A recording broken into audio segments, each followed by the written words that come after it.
If assumptions are being made about growth rates in emerging countries for the next 7 to 10 years, perhaps it's time to pause and take stock of some developments that could derail this growth. What keeps us awake at night, or what should keep us awake at night? I'm going to pose that question to Kanwal Sibal, former Foreign Secretary of India.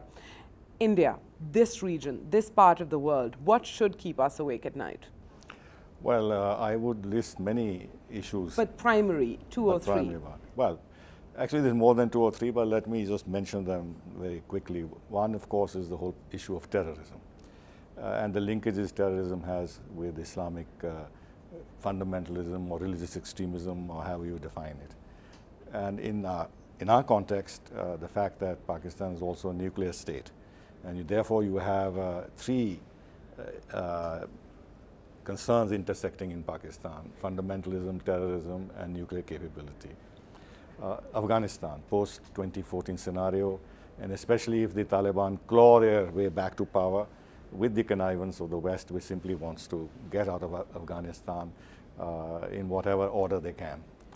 Iran, the possibility of a threat of nuclear action, of a military action against Iran, and the consequences of that on our interests in the Gulf, where we have 6 million expatriates, but $40 billion of remittances, and 80% of our energy comes there, from there. And then there is the Shia-Sunni conflict. We want to isolate our Muslim community from Shia-Sunni conflict because we can't afford that, sectarian conflict of that kind. Then the Arab Spring and the tendencies that are developing there in terms of replacement of secular authoritarian regimes by Islamist authoritarian regimes, and the consequences of that on this entire territory between Morocco and our borders with Pakistan, because all these forces are interlinked, the ideology and everything else, and with modern means of communication, they can decide where to attack and where not to attack, where to put pressure.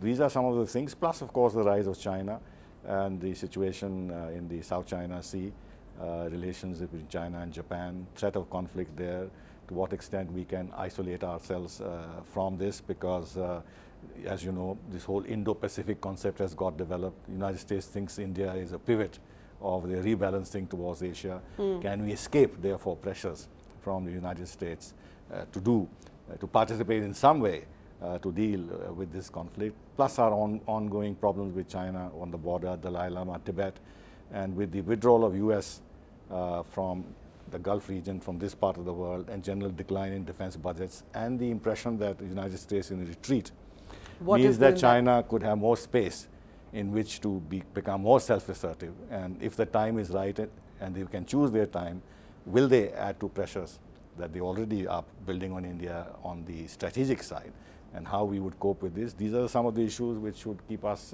awake at night. It's a long list, yes. Which means that you're saying essentially, and I'm going to summarize very broadly, but you're saying that there's a list long enough that could very easily derail some of the growth assumptions that we're making. Is that indeed what you're saying?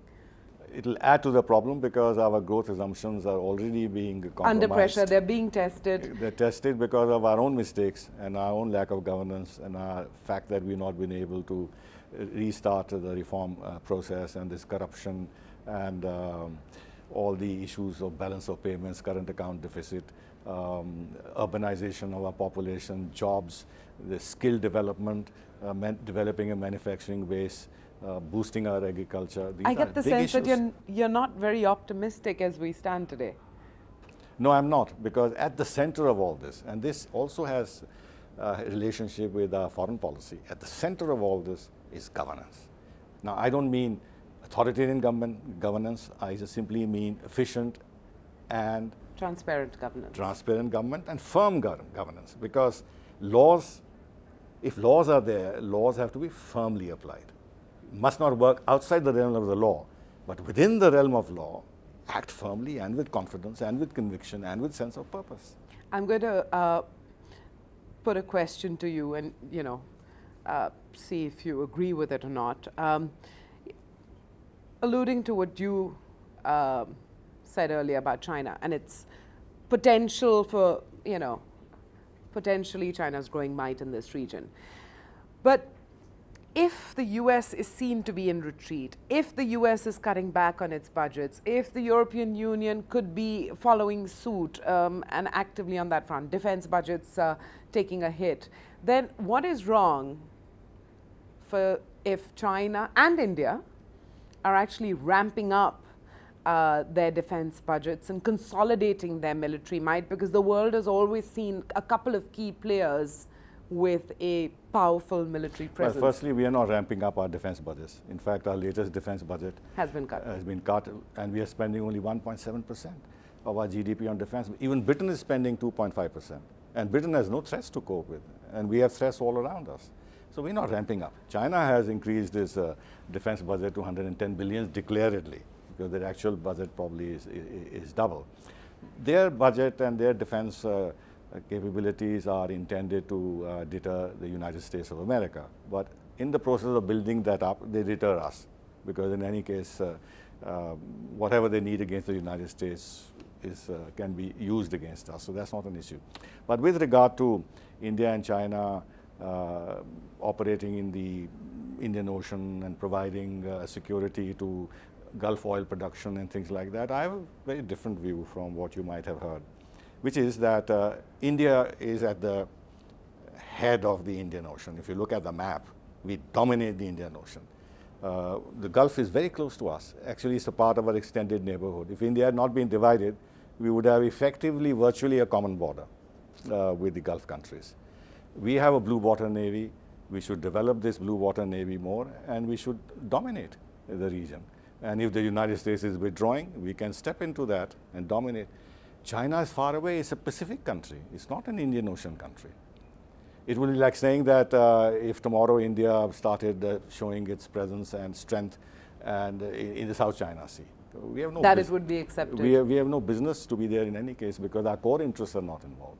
But here our core interests are. Here our core interests are involved, and therefore I see no scope for any but nominal cooperation with China as between two friendly countries. But to give them strategic space in our neighborhood, invite their navy to come in, then why are we worried about Hambantota and Chittagong and Mauritius and Seychelles and Gwadar and this and that? We should be very clear. We don't want any large-scale Chinese presence, especially naval, in this region. But yes, in terms of the commercial shipping and everything else, that should go on friendly terms. That should go on. In any case, that is in accordance with international law. We'll leave that as your final word. Thank you very much for your time here. My pleasure.